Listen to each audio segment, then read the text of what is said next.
Thank you for logging into this lunch bowl session on children decision making and human rights.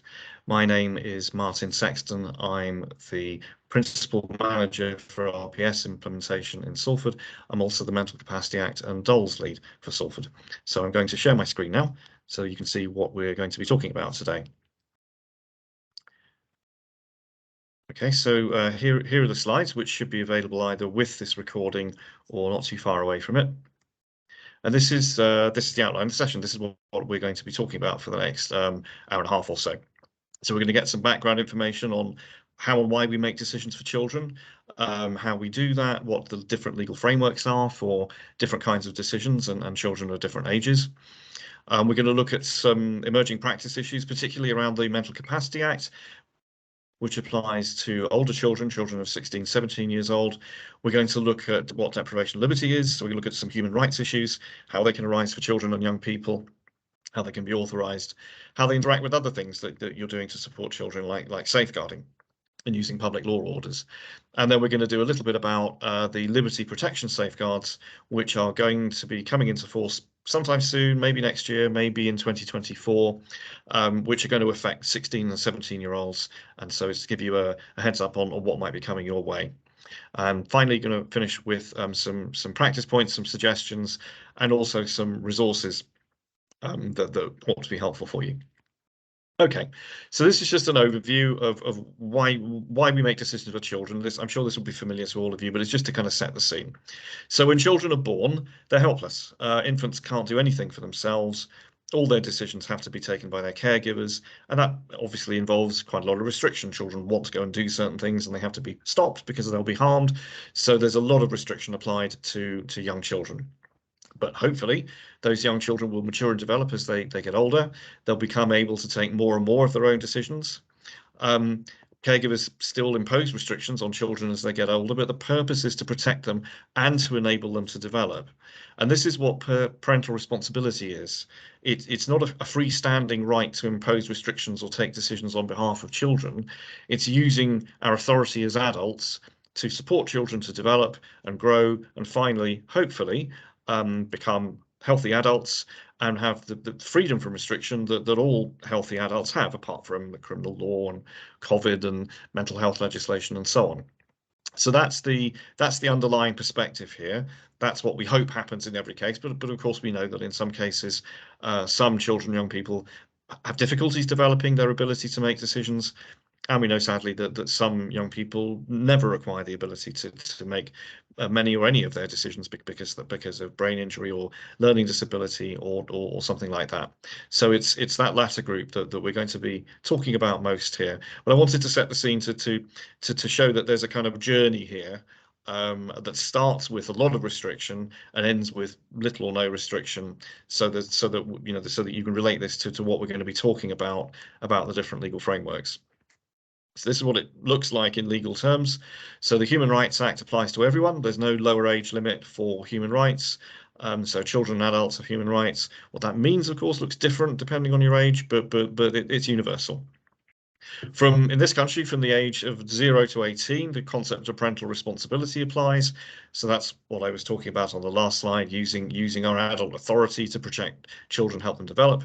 That's governed by the common law, by the courts, and it's embodied in the Children Act of 1989. So 0 to 18, there's some parental responsibility applies in some way.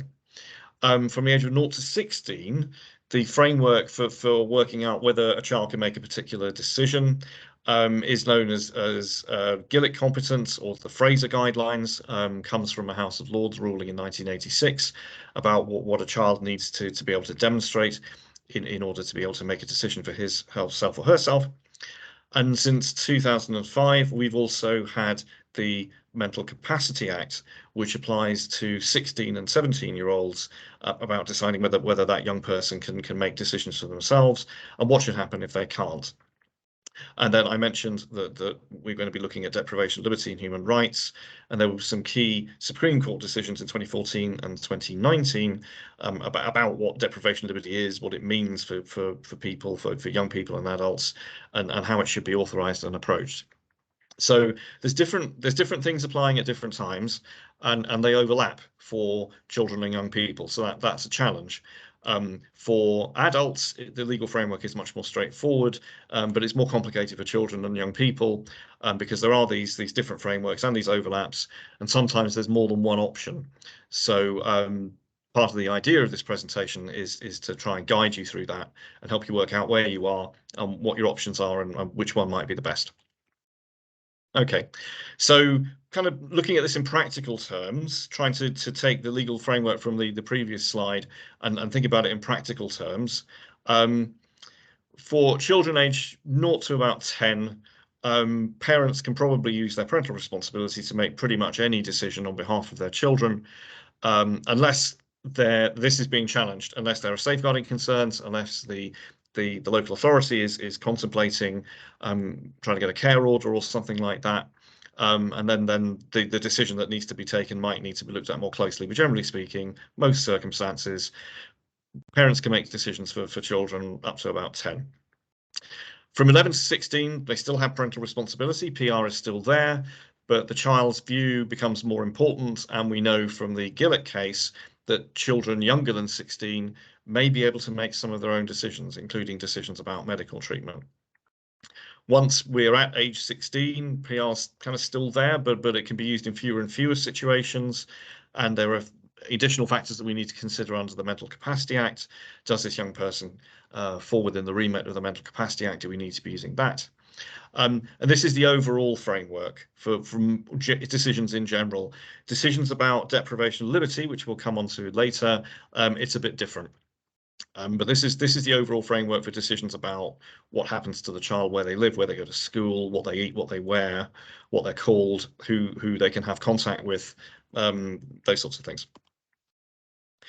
Okay, so I'm going to start now going through the Mental Capacity Act in a bit more detail, which is possibly less familiar to people who work with children and young people than the idea of parental responsibility and Gillick and the Children Act and so on. So remember, this starts at age 16. And I'm going to be talking about some of the key principles that structure the Act. And so if you're ever asked to assess somebody's capacity if they're 16, 17, or you're in a meeting where it's being discussed, then you've got an idea of what's going on, what's important, and the kinds of questions that you might be asking. So the first principle in the Act is that a person has to be assumed to have capacity unless it's established that he lacks capacity. It says he in the Act. All that legislation doesn't use inclusive language. I've copied this directly from the Act, so apologies about that, but I thought it was important to use the exact wording. Now, this is something that often gets misunderstood. It often comes out as something like, well, we have to assume someone has capacity, so that's it. We can't do anything. We can't ask questions. We can't do assessments. That isn't what it means. It's about burden of proof. It's about saying that if I'm the person who says, I think John doesn't have the capacity to make this decision, then it's up to me to provide the evidence for that. John doesn't have to prove that he can do it.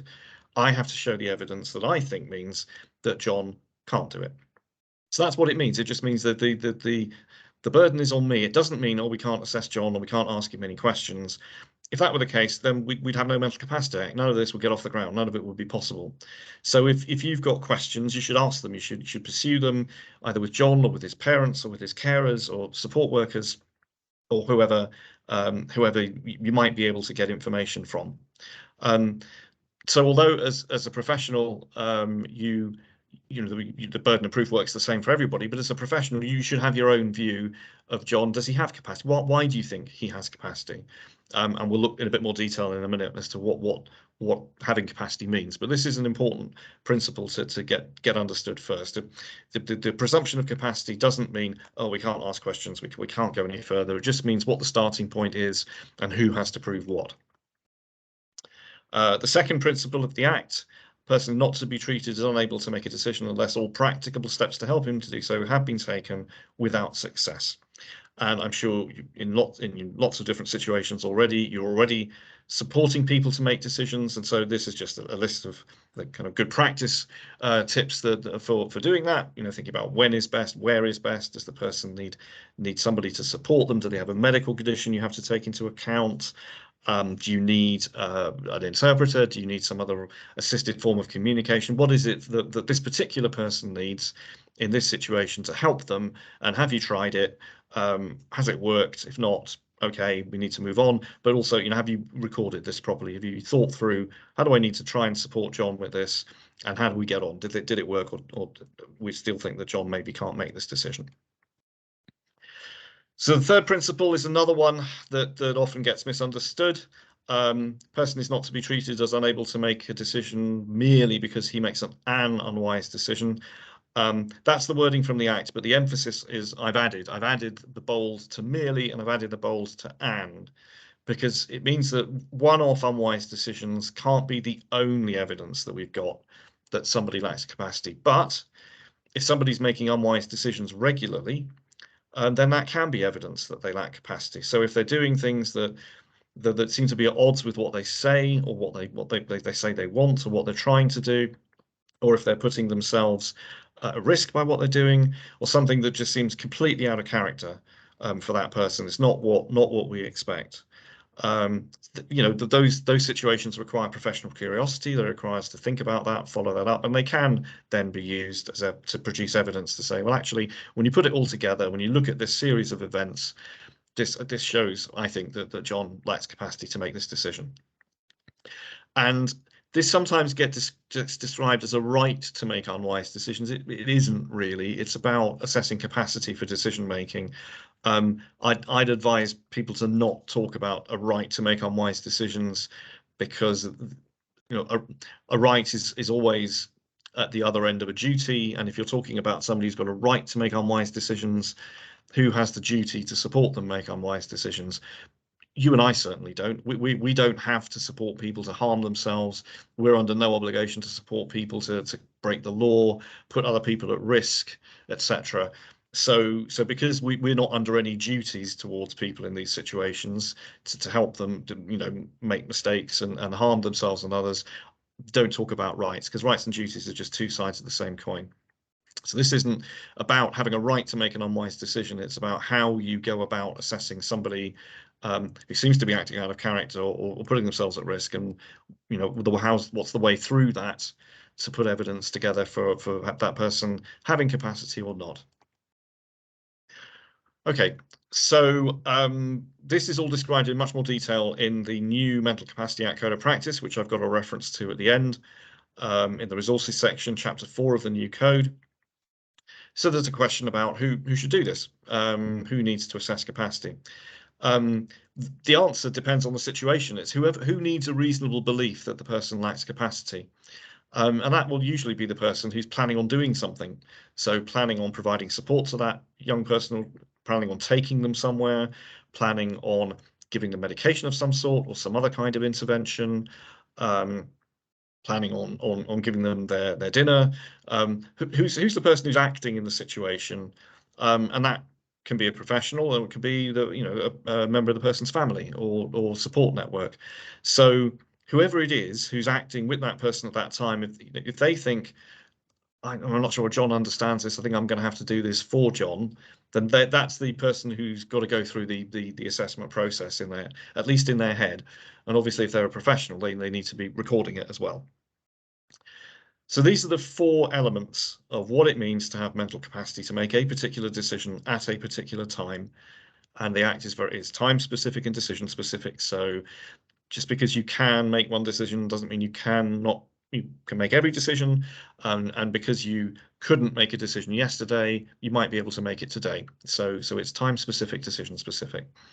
So to be able to make a decision, you have to understand the relevant information. You have to retain it long enough to make the decision. You have to use and weigh the relevant information to reach a decision, and you have to be able to communicate it somehow. So each of those 4 things, if you're unable to do one of those 4 things, then under the Mental Capacity Act, you may lack the capacity to make the decision.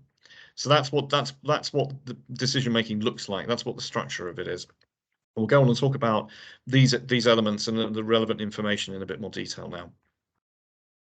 So what is the relevant information? It's one of these phrases in the law that's deliberately left vague, and we have to kind of work out what it means.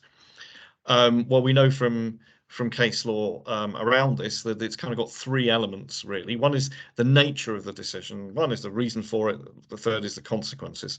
So let's think of something like giving somebody the COVID vaccination. So the nature of the decision is, are you going to have an injection or not? That's what we're talking about here. That's why we're talking about this. The reason for the decision is obviously around protecting you or increasing your protection against contracting COVID. And the consequences are the consequences of doing it or not doing it. So the consequence of doing it is the high chance you'll be protected against COVID, but your arm might be a bit sore for a bit. You might get some side effects. You might feel unwell for a bit. And some people, you know, small number of people, they have more serious side effects than that. Consequences of not doing it are you're at greater risk of contracting COVID, which if you've got an underlying health condition might mean that you're at significant risk of becoming seriously unwell, or your life might be at risk. So that's the relevant information for a COVID vaccination. Now, what's going to happen? What are we talking about doing here? The injection or not? Why are we talking about it? Well, that's something about COVID and protection and what vaccination is, and then the consequences of having it or not. So that's just a simple example, hopefully simple example. There are lots of other decisions about what support somebody should get, where somebody should live. The new code of practice gives examples for this. They mainly relate to adults rather than children, but they are helpful.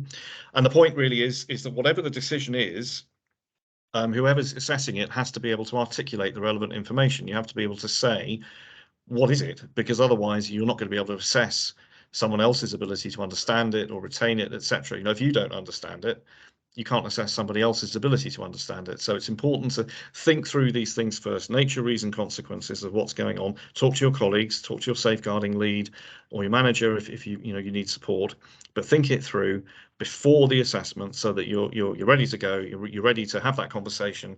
Look at what that person's situation with that information to hand. And it's really important to not set the bar too high. The person, you wouldn't expect the person having the COVID vaccination or not to have the same understanding of COVID as a consultant virologist or a consultant epidemiologist or someone like that. You know, they don't need to have that fully detailed expert professional understanding of what's going on. They just need to know the key points about what are you talking about, what's going to happen, what are the factors pro and con, so that they can make the decision. And don't set the bar too high. There's a temptation sometimes to do this, to set the bar too high, because we're really worried about somebody. We kind of want them to come out as lacking capacity so that we can act on their behalf and protect them. We need to guard against that. We need to make sure that we're not being unfair to people, that we're pitching this right. So that's what the relevant information is. That's what we've got to work with. So how do we then assess the capacity, understanding, retaining, etc., with the relevant information? What does the process look like? So I put something up at the top just to clarify all the different bits and pieces that we need. We need to do an assessment. An assessment is something that presents a conclusion.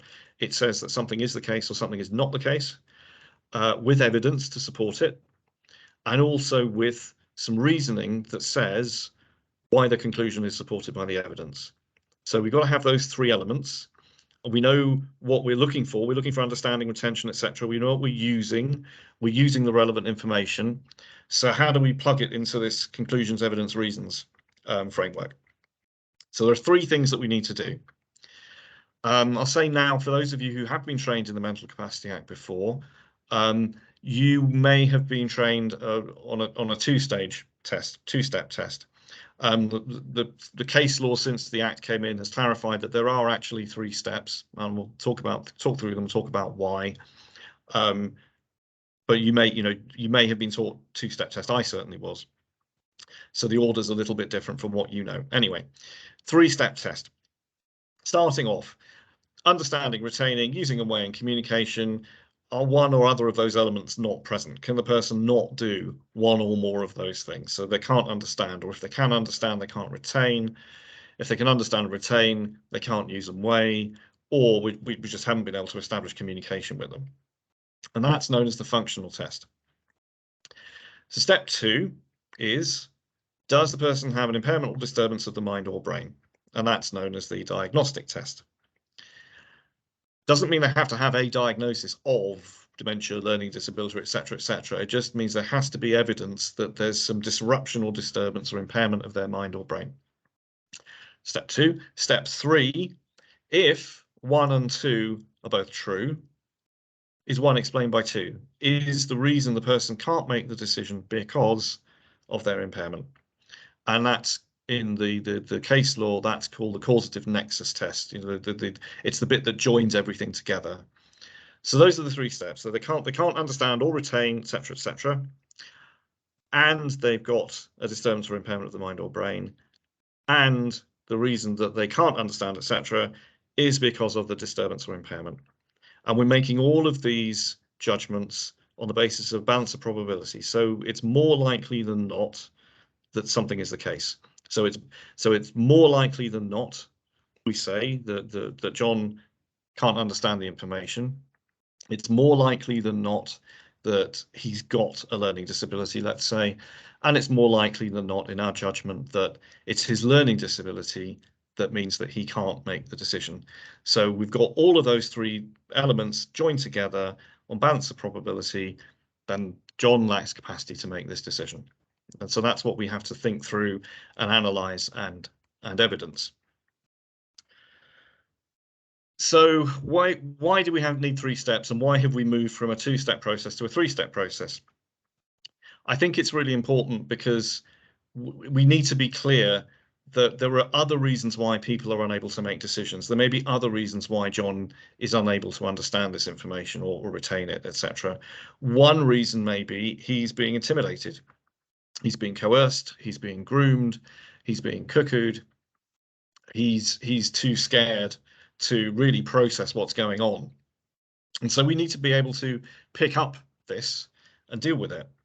For those of us who were taught the old way with the 2-step test, where the diagnostic test came first, where we started talking about impairment disturbance first, you know, we're losing sight of people who are unable to make decisions for other reasons, and reasons that mean that we need to step in because there's a safeguarding issue, that, you know, they're at risk of harm or they're being abused. So the 3-step process foregrounds the decision-making ability. Is right at the top of the list. So the first thing we do is work out, can this person make the decision? Then we work out, does this take us into the Mental Capacity Act because of disturbance, impairment, etc., or do we need to do something else? So we can start at any point. You know, we have to present the assessment as 1, 2, 3, functional evidence, diagnostic evidence, causative nexus, but you can start anywhere. Anything that you're concerned about, any reason you've got for thinking, I'm not sure John's understanding this, or there's something not right about the way John's approaching this, or whatever it is, you know, use your professional curiosity and follow up. If you've got a situation where the person doesn't meet step 1, rather, they can't understand or retain, etc., but you're not sure that number 2 is satisfied, so you don't think there's evidence for a disturbance or impairment, you need legal advice. Because if you've got a situation where somebody's been coerced or controlled or intimidated or groomed, then there may be other actions that need to be taken, but we can't take them under the Mental Capacity Act. So you're going to need advice on what to do. And there will be some situations where you're pretty certain about 1, you know, person can't make the decision, and your balance probabilities, you're sure of 2, yeah, they've got a disturbance or impairment, but you're not sure about 3. You know, you're not sure whether it is actually their disturbance or impairment that is stopping them making the decision. And the whole test within the Mental Capacity Act came from such a case.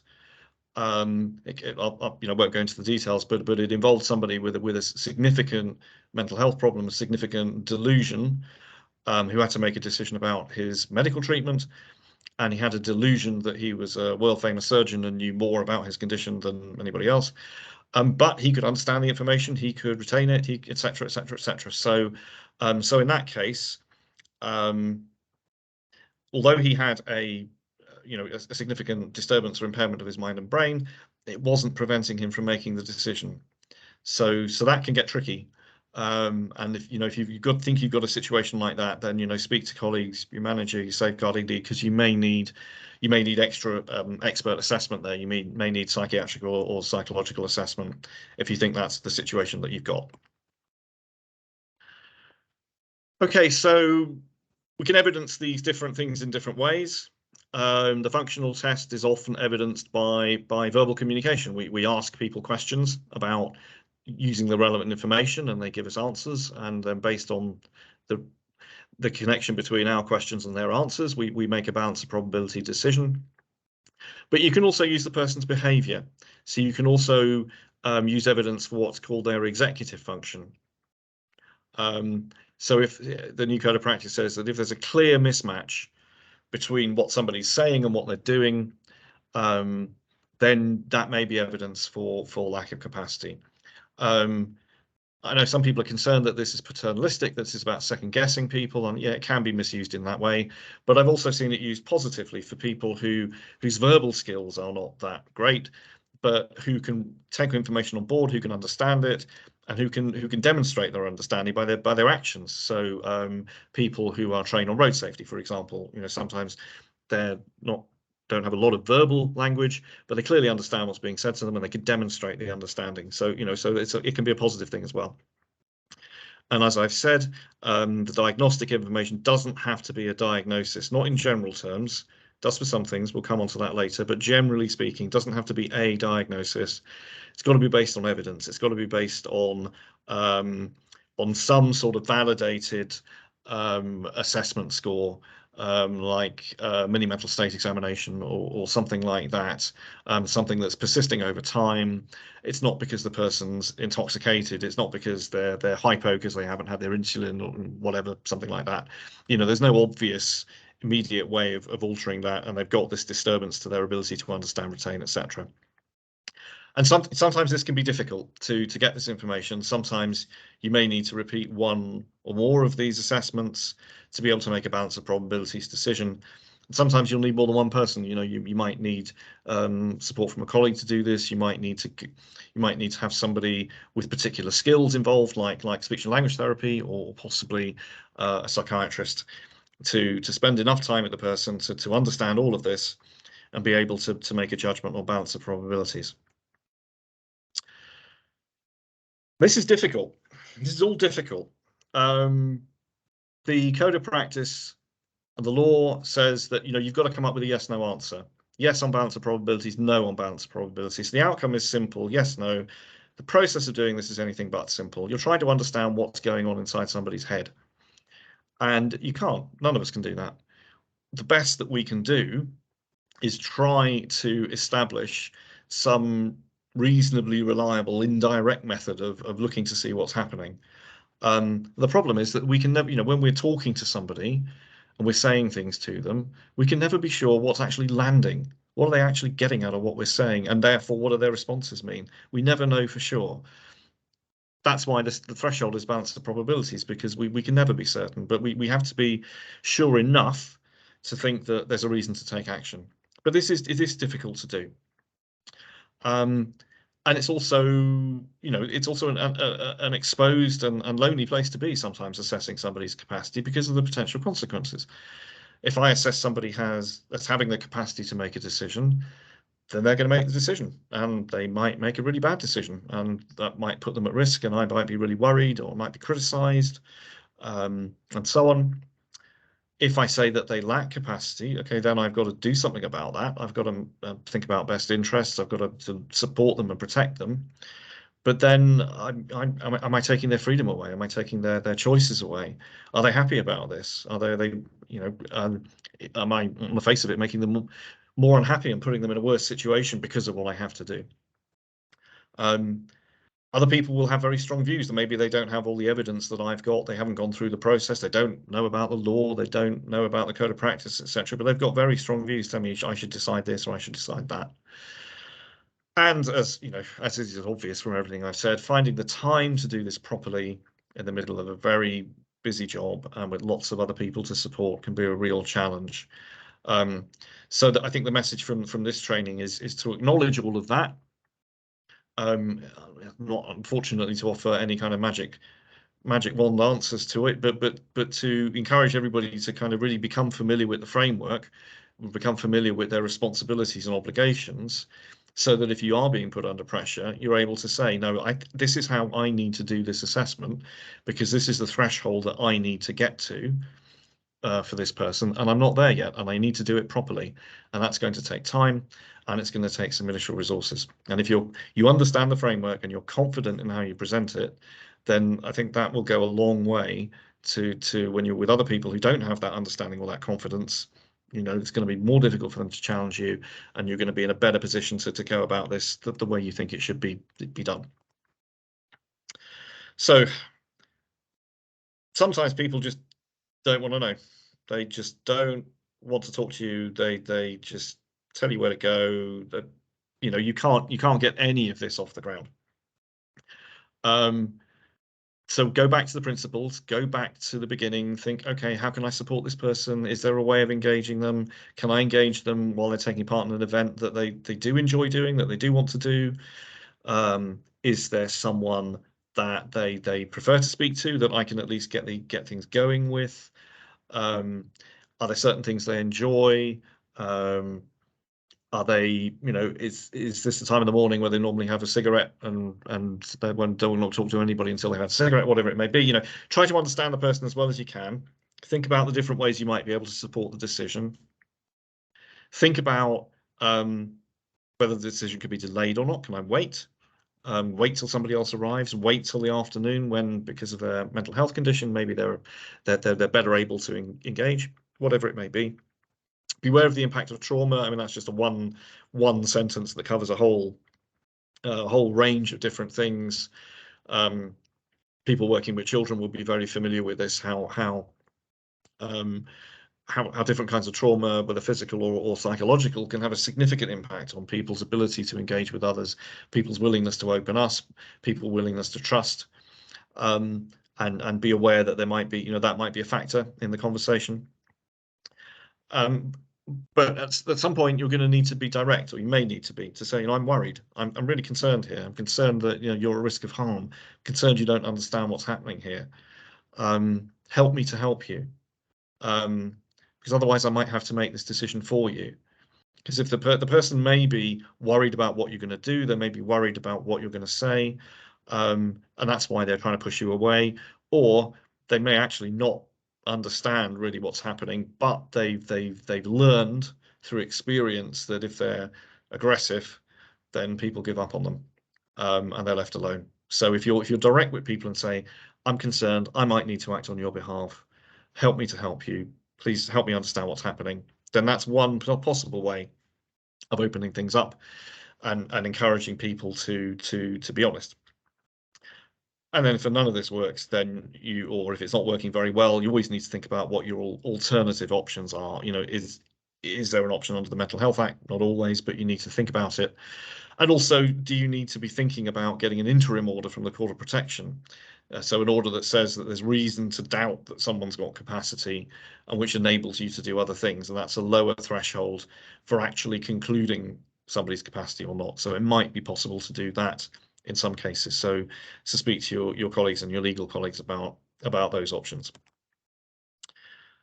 Fluctuating capacity. Somebody seems to be able to do it one day and not do it the next day. Often very challenging for people. We need to work out, is it excuse me, is it really fluctuation? Are there patterns to this? Is the person better at certain times of day? Are they better before they've had their medication? Are they better after they've had their medication? Again, can the decision wait? And sometimes it's possible to establish patterns with people and understand that it's better to talk to them at particular times in particular circumstances. Or is it that they are able to make isolated decisions about straightforward things, but they don't understand the cumulative impact of repeated decisions? So any of us can make a decision on any occasion. Oh, I'll skip breakfast this morning. I need to get on with it. But that's one thing. It's quite a different thing to understand what will happen to you if you're not eating properly on a regular basis, like you're missing most meals most days. Do you understand that? And the new code of practice says, if you've got concerns about this, then you can proceed on the basis the person lacks capacity, especially if the consequences of the decisions are serious. Person only has capacity to make them for a very small part of the time. And there's some cases in the case law now where the judge is talking about the micro and the macro aspect of things. So the micro aspect is missing breakfast every now and again, The macro aspect is, well, do I understand what will happen to me if I'm missing most meals most days, if I'm just not eating properly? Do I understand what impact on me that will have? Of course, eventually, if my nutrition drops away so much, then that in itself will affect my decision-making ability. But obviously, we want to try and intervene, excuse me, before we get to that stage. So these are the kinds of situations that sometimes get described as fluctuating capacity, but it's not that it's just changing, flipping around at random. It's often not that. There's often some pattern to it, or that you can discern that's going to help you make the judgment. Okay, so now we're going to look at how all of this applies to children and young people. This is the framework. We had the framework about what being able to make decisions means, what you need to look for, what you need to evidence if you're going to say someone can't make a decision under the Mental Capacity Act. So 16 and 17-year-olds. Child 16, 17 years old has capacity under the Mental Capacity Act to make the decision. They make the decision if it's theirs to make. So decisions about medical treatment can be made by 16-year-old, 17-year-old children. Decisions about marriage can't be, even though that person may well have the capacity to understand what marriage is, what it means, etc., because the law says you need your parents' permission, 16, 17. Excuse me. So that is not entirely up to the child. The parents still have some responsibility to exercise there. Although parental responsibility is still on the table, parents probably can't use it to overrule a child who's got capacity under the Mental Capacity Act. The High Court can, using its inherent jurisdiction. So the High Court sometimes makes decisions, for example, that 16, 17-year-old people who are Jehovah's Witnesses, who have the mental capacity to make decisions about medical treatment and who are refusing blood transfusions, the court, there's been some cases recently, the court will say, no, you're still a child. It's what we're going to do is ensure that you live to become an adult. And then once you're an adult, then it's up to you. Those decisions sometimes get made. The court obviously is reluctant to overrule a young person with capacity, but it can. If the child, 16, 17-year-old, lacks capacity to make the relevant decision, then it will usually be the parents who are the decision makers, either through the best interest process or using their parental responsibility. For lots of practical purposes, it doesn't matter which, although sometimes it's important to tease it out. But again, if there are safeguarding concerns, if the parents' use of their parental responsibilities is under question or is being challenged, then it may not be possible for the parents to make the best interest decision. And then you will need an application to the Court of Protection, not the High Court, because if the person lacks capacity under the Mental Capacity Act, then the Court of Protection's jurisdiction is available. So you'd go to the Court of Protection to make declarations about capacity and declarations as to what is in the young person's best interest. So that's a run through, a very quick run through how the Mental Capacity Act applies to 16 and 17-year-olds. We're now going to go on and look at the concept of deprivation of liberty. So it's a human rights concept. This applies to potentially to children of any age, but it applies in different ways, 0 to 16 and 16 to 17. So we'll start general and then we'll look at the details of the different frameworks for different ages. So this comes from the European Convention on Human Rights, which Britain is still a signatory to. We left the EU, but we did not leave the Council of Europe. So we are still signatories to the European Convention. And this is about Article 5 of the Convention, which establishes the right to liberty, which is basically the freedom to go wherever you like, go wherever you want to go. And there are only limited numbers of circumstances in which the state can interfere with this. So there's a limited number of legitimate purposes for interference. And the relevant ones for when we're working with children and young people are detention of a minor for educational supervision and for detention of persons of unsound mind. Now, unsound mind is an old-fashioned phrase. We wouldn't use it now. Lots of people are understandably offended by it. But again, it's in the law, so we need to know what the law says. But we're talking about people with significant levels of disturbance or impairment of the mind or brain. The interference has to be necessary and proportionate. We'll talk a bit more about what that means in a moment. And the person has to have the right of speedy determination by a court, is what the convention says. So if you're being detained by the state for one of these reasons, then you've got the right to challenge it, and you've got the right to go to court and have the court determine whether it's right or not. Obviously, this applies to other things as well. This applies to mental health legislation, applies to criminal justice legislation, applies to COVID as well, when we had the COVID laws. But we're looking at minors and persons of unsound mind, and so how does this right of challenge apply? We'll look at that a bit in a minute. So I'm going to say a bit more about what necessary and proportionate mean. So we've got a legitimate purpose. We've identified a legitimate purpose. We've got somebody who has a disturbance or impairment of the mind or brain. We're concerned that we need to protect them. We're concerned that to do that, we need to restrict them in such a way that we're interfering with their human rights. So it has to be necessary and proportionate. Necessary means that the person will be harmed unless they're restricted. Proportionate means that we've got a positive balance of benefit over harm, including the harm we're going to cause when we restrict them. Restrictions can be harmful in different ways. They can run the risk of physical harm, and they can definitely run the risk of emotional harm.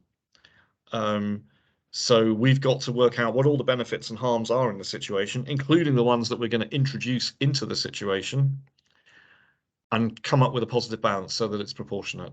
And what this often involves is thinking about the physical harm that the person is currently subject to if we don't intervene, versus the emotional harm that may be caused if we do intervene. We take them and we put them somewhere else. We restrict their movements. We remove them from their particular care setting, or whatever it may be. So we're going to cause upset to them by doing that. How much benefit are we going to bring them? How much protection are we going to offer them? And whenever we're restricting or restraining people, we have to have these concepts in play all the time. It's really important to realize that this is a living, dynamic thing, and it's not a once and forever, amen kind of thing. Even if a decision was made last week or yesterday that it's necessary and proportionate to put in these restrictions, we've got to keep it in mind all the time. Do we need to do this? Is there a better way of doing this? Could we reduce this restriction? So that's the justification for deprivation of liberty. So what is it? When are we detaining somebody? When is it in operation? So there are three bits to it, which the European Court has outlined. First is called the objective component. It's about the facts. It's about what's happening. Persons confined in a particular restricted place for a non-negligible period of time.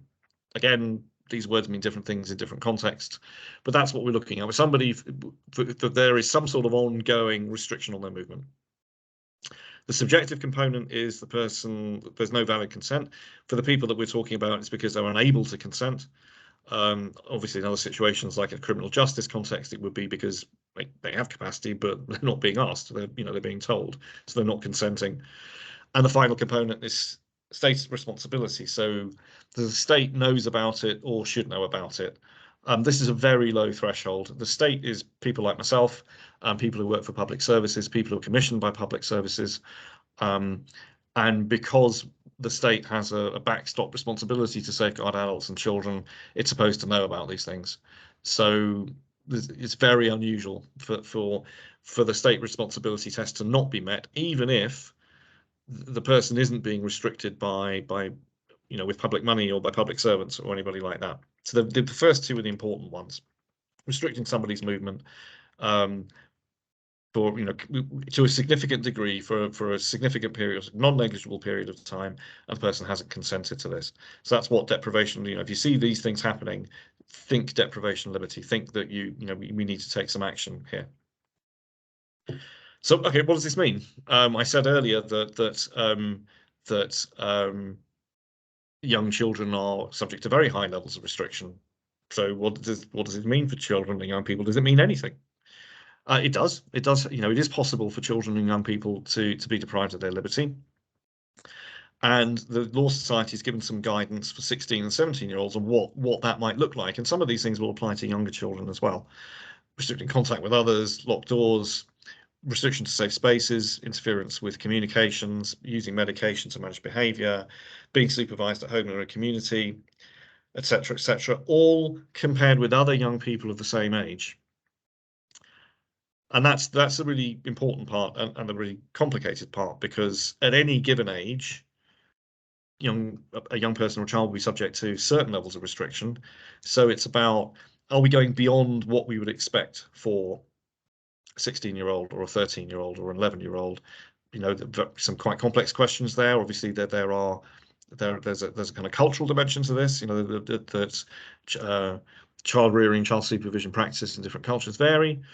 So you've got to have some sort of, typical average young person, child in your mind, and if you saw a person of that age being subject to this level of restriction, would you start to ask questions? Would you think that seems a bit unusual? That's not most children of that age aren't subject to that level of restriction. We need to find out a bit more about what's happening here. And these are some prompts and some ideas as to where you might start with those questions.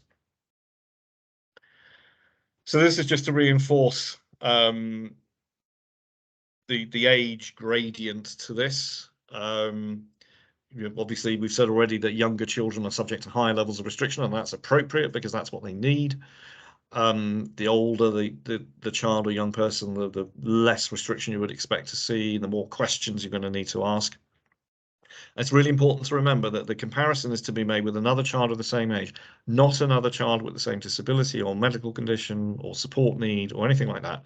It's another child of the same age. So let's think of an example. So children of high school age, 11, 12 years old, lots of children of high school age go to school. They're not taken to school by adults. They might go with an older brother or sister or with a friend, but they're not subject to adult supervision on the way to and from school, at least not all the time. So if you encountered an 11-year-old child who was always supervised by an adult, who, whatever they were doing, wherever they were going, they were always had an adult with them, you might think, that's a bit of a higher level of supervision and restriction than I would expect for an 11-year-old. Why is that? Let's find out more about that.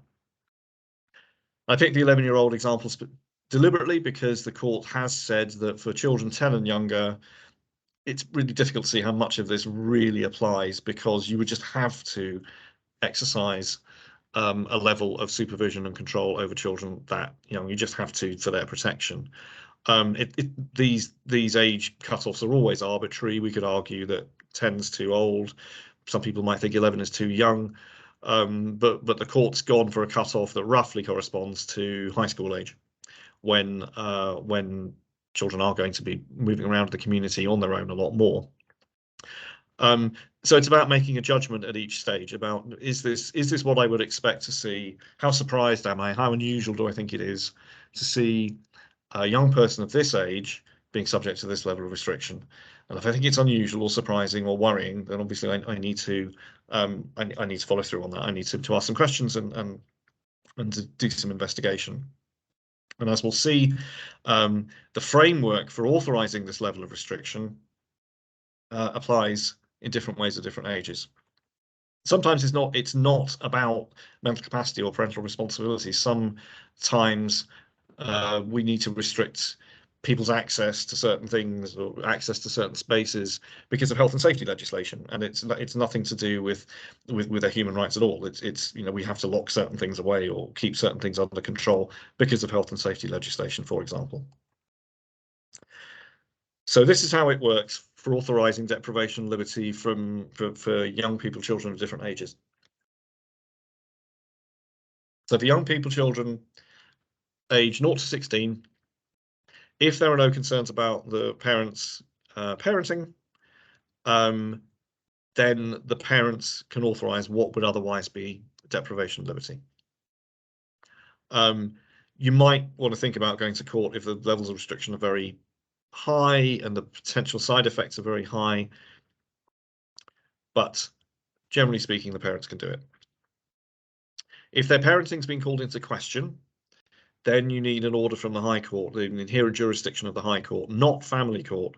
Family Court deals with where the child lives, what the support plan is, what the child is called, who the child has contact with, etc. Family court cannot authorize deprivation of liberty. It has to be the High Court. Often, of course, you can get a judge that can wear both hats, and we'll simplify the process, but you need to work this out in advance as to what you need and what the different legal frameworks are. The local authority can never authorize it. It can never authorize deprivation of liberty, even if it's sharing parental responsibility under a care order. The courts have said that's not enough of a safeguard. There needs to be an independent safeguard, even if the local authority is being given shared parental responsibility. Not everyone is entirely convinced that makes sense, but that's the law. That's the framework at the moment. So so parents who are free to use their parental responsibility nearly always be able to authorize it. If their PR use is being questioned or it's already being curtailed by the use of a care order, then it has to be the High Court for children aged 0 to 16. Children aged 16 to 17, the courts have decided that parents cannot authorize deprivation of liberty. So this particular use of PR drops away at the child's 16th birthday. And so the leading case there is a Re-D case from the Supreme Court, United Kingdom Supreme Court. The court gave two reasons. One, Lady Hale said it's actually contrary to the European Convention when you analyse the convention and the case law. Lady Black said it actually, if you look at the common law, you look at the law in this country as it's developed over the centuries, parents have never been allowed to do this for 16, 17-year-olds. So we need a legal framework. If the young person lacks capacity under the Mental Capacity Act, they can't understand, etc., retain the information to make a decision about their support, the Court of Protection can authorise the deprivation of liberty and make a best interest decision. If the young person has capacity, but there are concerns about their safety or the risk they might pose to other people, then there are different ways through this. So if you can get a Section 25 placement, then you can use that. The Mental Health Act may be available. That will provide the legal framework. But obviously, there are many situations now in children's services where secure placements are not available, but the young person does need that level of support and does need that level of restriction.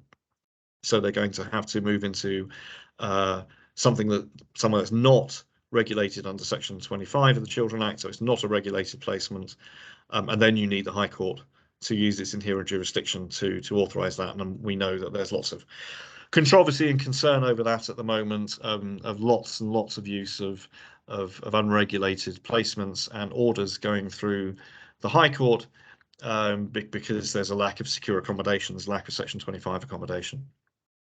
So there's a significant difference, again at 16, 17, between what parents can do and what parents can't do, and it's a bigger difference. It's a bigger gap when deprivation of liberty is an issue, as we can see, because you can't use PR anymore. So, quick comparison. I've mentioned public law, I've mentioned care orders, etc. So here's a quick comparison over how it's supposed to work. Public law outline family court is about Articles 2 and 3, right to life, Articles 2, 3, and 8, I should say, right to life, right to be free from inhuman degrading treatment, right to privacy and family life. So that's what family court deals with, supposed to deal with. High Court, the Court of Protection, deals with Article 5, right to liberty.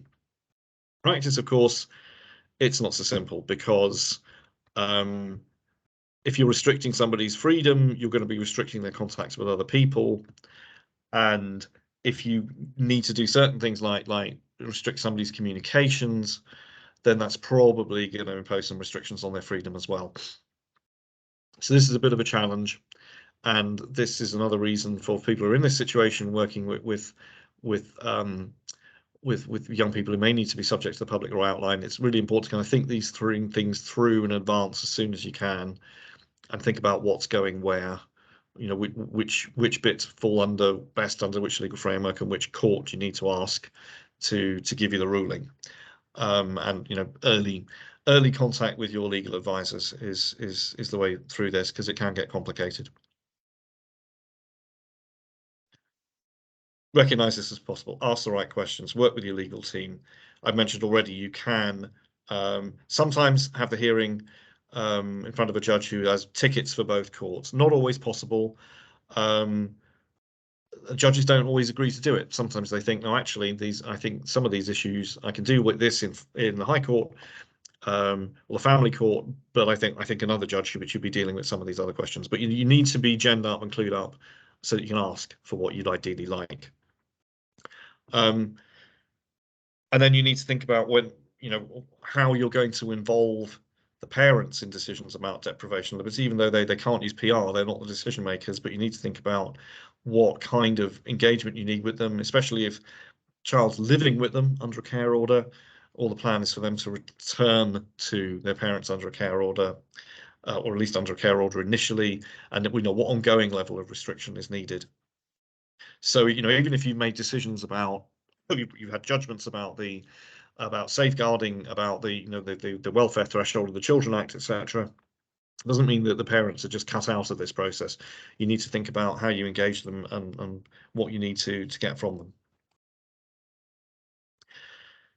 So this is supposed to be core business now. The judges are, there are case judgments are saying this is kind of business as usual. Everybody is supposed to know about it, but the law is still changing. Excuse me. So I mentioned one issue already, that the shortage of Section 25 placements, and the crazy situation that we've got where the court can authorize the deprivation of liberty, but officers can still prosecute the placement. It's a national scandal. The courts and other people have been drawing this to the attention of the government for years. Nothing is happening. It's appalling, in my view. But in the meantime, we're all trying to find the best solution that we can for the children and young people that we're working with. Excuse me. We need to understand what the legal complexities are. There are also problems with children and young people from England and Wales being placed in Scotland, because until recently the Scottish courts have not been recognising the orders that the English and Welsh courts have made, although there are some proposals to change that. I don't know what impact it's having yet, but certainly the Scottish government did recognise this was an issue, and we were going to issue different guidance to the Scottish courts. There's still an unanswered question really about whether parents really can use parental responsibility to authorise deprivation of liberty for children aged 0 to 16. In that case that I mentioned, the Supreme Court case Re D, the court said we don't really understand this, but we're not being asked to make a judgment because the person in that case was over 16. So they said, well, we don't really get it, but we're not being asked to decide it, so we're not going to. But then, it's something that watch this space. I think there will be further court judgments around this. Right, so what I'm going to do now is take you through some proposed changes to the law that are going to replace quite a lot of what I've been talking about for people 16 and upwards. Because at the moment, the only way to authorise deprivation of liberty for these people is to go to court. But there's a new scheme of safeguards coming in, liberty protection safeguards, coming in late next year, maybe early 24, maybe, not sure yet. We're waiting to hear from when it will happen. And it's going to provide a scheme that local authorities will and other bodies will be able to use to put the appropriate legal framework in place for 16, 17-year-olds who lack capacity to make decisions about their support. And it will mean that you won't need to go to the court in most cases. What we're talking about for 0 to 16 will still apply. So that's use of PR where there are no concerns about the parents, and going to the High Court if there are concerns about the parents. But from 16 upwards, we're going to get this new scheme. So it's going to be authorised by the hospital managers if the young person's in hospital, and if they're anywhere else, it will be the local authority that will be implementing it. These are the things that have to be evidenced.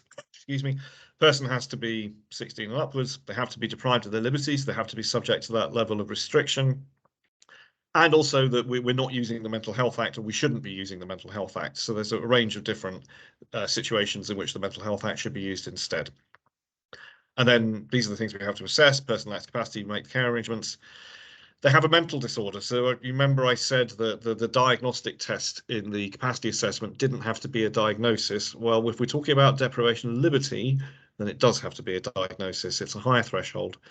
So it has to be assessed by a competent physician, say this person has a mental disorder of X, because we're talking about interfering with their human rights. And so, the greater safeguards are needed, higher evidential thresholds needed. So we need a diagnosis for this process. And again, as we've looked at earlier, the restrictions, the deprivation of liberty have to be necessary and proportionate in the sense that I described earlier. So 3 steps of the process. There's an assessment process. There's a review process. This comes in 2 parts. One where there's no reason to believe that the person is unhappy with what they're being offered or what they're getting. And then there's a review based on the assessment paperwork and a recommendation for authorization. And then if the person is unhappy or is saying that they don't want to be where they are, or they don't want to have what they're being offered, then the review has to be carried out by an approved mental capacity professional, which is a new role. It's going to replace the best interest assessor role in DOLS, for those of you who are familiar with that. And they've got more powers than the other kind of reviewer to review the case, to convene meetings, to require further assessments to be done, to kind of see if they can get things moving for this person, get things changed for this person to address their objection. And then finally, for whichever review channel it's gone through, it'll need an authorization by an appropriate manager within the organization to say, yes, we've seen everything is fit for purpose and up to standard, and it's appropriate to give one of these authorizations. Everyone who's supported, everyone who has one of these authorizations has to be supported by an appropriate person. That will usually be a family member or friend or somebody from the support network. If there isn't such a person available, then it will have to be an advocate. And for children and young people who are subject to care orders, then I expect in most cases the appropriate person will be an advocate. Although, as I said, that doesn't mean you can just chop the parents out of the picture completely. First LPS authorizations can be up to 12 months. Obviously, for 16 and 17-year-olds, they're probably going to be shorter because you'd expect it's more likely than things will change between the ages of 16 and 17 than they will between the ages of 76 and 77. So for older people, we might see more longer authorizations, but for younger people, they're going to be shorter, I expect. And the person P will be able to challenge their authorization, or the appropriate person will be able to challenge the authorization or the authorization process in the Court of Protection, and they'll get legal aid to do that. So if we're carrying out LPS assessments for somebody and they're not happy, or their appropriate person's not happy, then they won't have to wait until we've gone through the process and put an authorization in. They'll be able to challenge us as we go. So we're going to have to take that on board and develop ways of responding to challenges and dealing with them effectively, so that we avoid ending up in court whenever possible. And these authorizations are going to be monitored by the regulators. They're going to be monitored by Ofsted and by CQC. So the regulators will be wanting to know who is subject within our areas to these authorizations. What is our process? They'll be doing some sort of audit on this. They'll be looking at, can they find people who should have one of these authorizations that don't have one? Or are there disputes about whether somebody should have one, and so on. So we don't know what the inspection model is going to be yet, but we do know that Ofsted and CQC are going to be looking at how this operates for young people and adults respectively. So we know we've got some work to do on this. This is a flowchart moving from left to right that just summarizes the process. So at the extreme left, we identify the need for or potential need for an LPS authorization. We allocate an assessor. Then the boxes are the 3 assessments. The diamond rather is which review do we need? Do we need the MCP review or standard independent review? It's a little bit faint on the Teams recording, but if you see the slides, it should be clearer. There are feedback loops from the review processes back to assessment, because the reviewers will need to be in dialogue with the assessor saying, not sure about this, I don't think you provide enough evidence for this, tell me more, etc. And then finally, it goes through to an authorization step, and the LPS is authorized or not. And obviously, if it's not authorized, if that's because, well, actually, the person isn't being deprived of their liberty, or yes, they are being restricted, but they've actually got capacity and they're happy, they're okay, well and good, if we're finding that the person's being deprived of their liberty, they lack capacity, etc., but it's not necessary and proportionate, then we've got a problem. We've got a safeguarding issue, and whoever is carrying out that authorization step is going to have to take action to address those issues quickly if it's gotten as far as them. I mean, it should be addressed further upstream, but if it's gotten as far as the authorizer and they're saying I can't do this because this isn't proportionate, then steps are going to have to be taken. So that's what's coming in the next 18 months to 2 years, something like that. We're waiting for an announcement from the government. And I'm sure watching this, you've already thought, oh, this is going to be quite challenging, and I think you're right. We've got a job to do to help people understand what's coming, what the changes are, why they're coming in. We already know that at least some people are not happy at all about the idea that they're detaining their child, they're detaining their son or daughter. So I think there's work to do to get across the idea that this is about protecting everybody. This is not just about protecting the child, the young person. It's about protecting the family, the professionals. That we've got a shared understanding of what the level of restriction needs to be for that person, for their safety, for their well-being, for their best interests, and that we're all satisfied of that because we've gone through the process and it's been properly assessed. How do we know who's going to need LPS? How do we work out who's going to do the work? How do we fit this into what systems we already have? Other things are going to change over the course of time. I mean, in children's services, obviously you've just had the McAllister review. There are other things going on. What might come out of that? How do we fit LPS in along with that? What if there are challenges, disagreements? What if there's something in LPS itself to tell you what to do if the person themselves disagrees?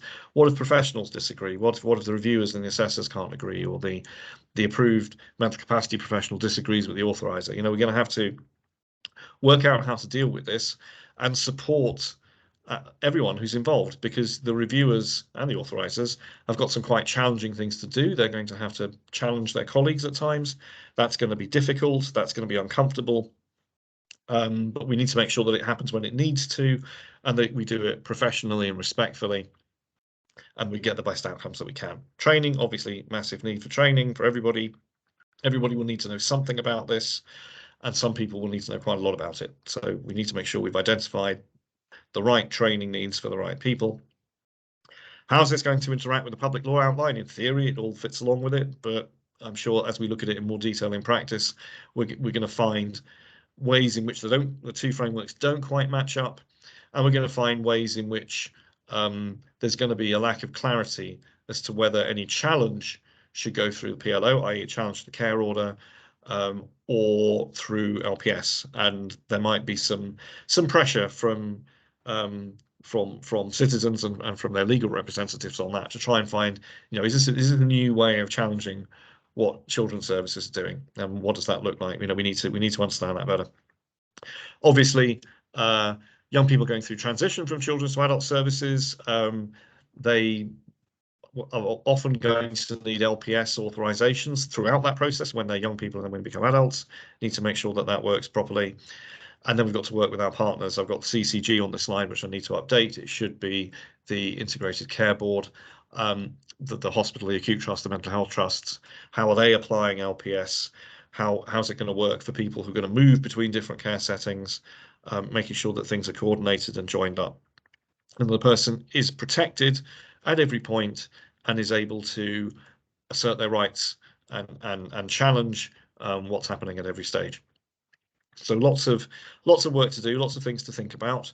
Don't know yet when all of this is going to happen, but I think it's important to flag up that it's coming, so that you can think about it for yourselves, talk to your colleagues, in your teams, talk in supervision, talk to your safeguarding leads, to your practice development support people as to how are we going to make this work?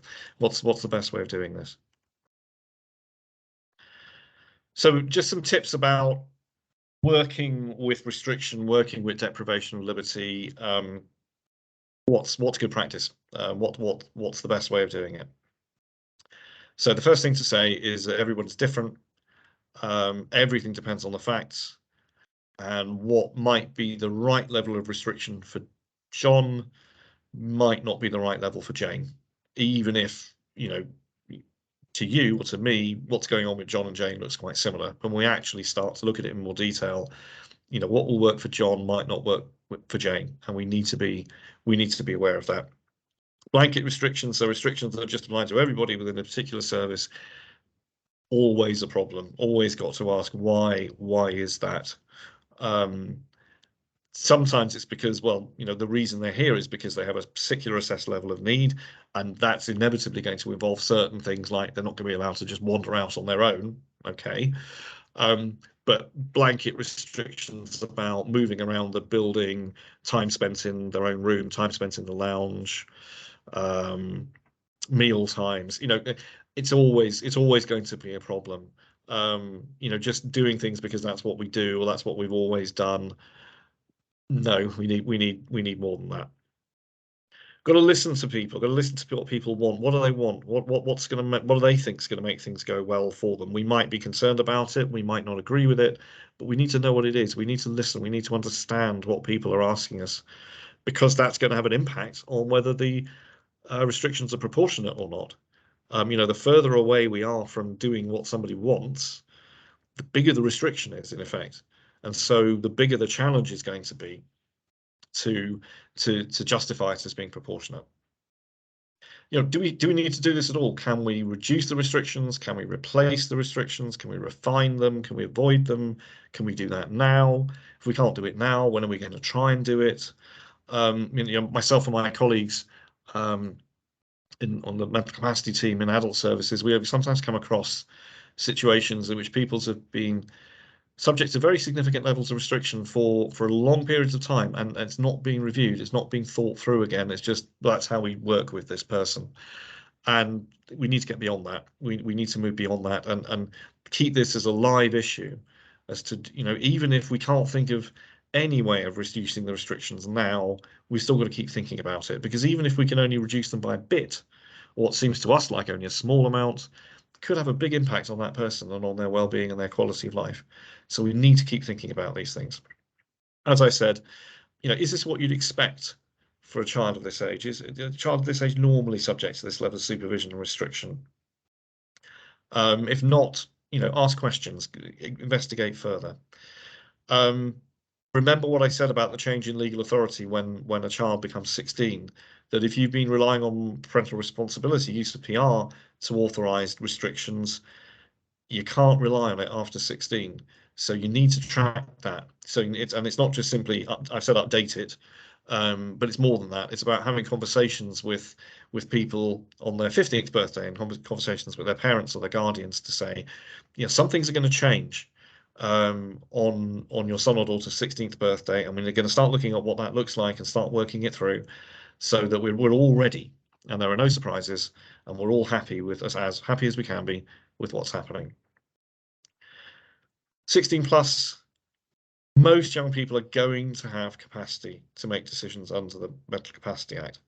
So you won't be able to use the Mental Capacity Act to restrict them if you're concerned about them. We know that there are increasing numbers of young people that have difficulties with anger, with trauma, with the consequences of abuse, and that does impact on their ability to manage themselves and manage their lives.